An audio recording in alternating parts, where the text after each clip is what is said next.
One of the things that's nearly always picked up on is how I don't kind of fit the stereotype of an LSE academic. I don't feel like I have to try to fit in.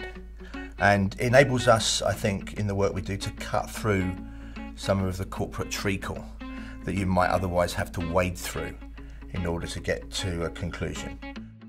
Almost everybody that I knew did jobs that they didn't like very much. So they looked forward to Fridays and hated Mondays. They did have a lot of pleasure in their lives, I think. You know, we kind of partied quite hard, and it was fun. But they didn't have a lot of fulfillment or purpose. And then you kind of leap forward, however many years it is now, to being at the LSE. And many of the people that I work with here, their lives are in complete contrast. They have very purposeful, worthwhile and meaningful jobs, but not very much fun. Maybe if you could take the best bits of these two worlds, you could have the perfect pleasure-purpose balance. You know, often this happens a lot in work. People will start a project, it will get terminated, cancelled or changed, and there'll be no feedback on why, or if anything they've been doing up to that point has been worth it. Just really demoralising for the staff. So very small interventions to give people feedback that actually what you have done might not be useful now, but it will be later. It's going to feed into something else that we might do. All things that are very simple and almost costless for employers to do will improve employee well-being. Happier workers are more productive.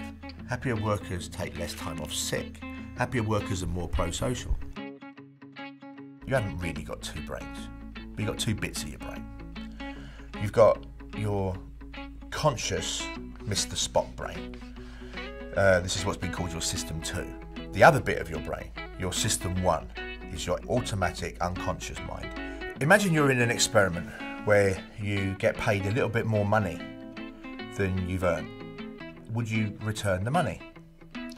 Well, actually, the answer to that question depends very much on whether you're under bright lights or dark lights when you're handed the cash.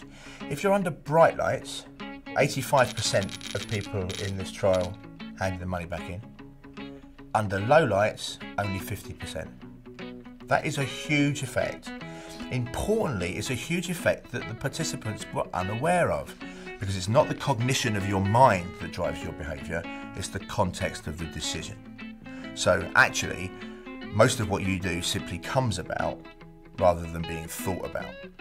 Try lots of different things and we can see which ones work.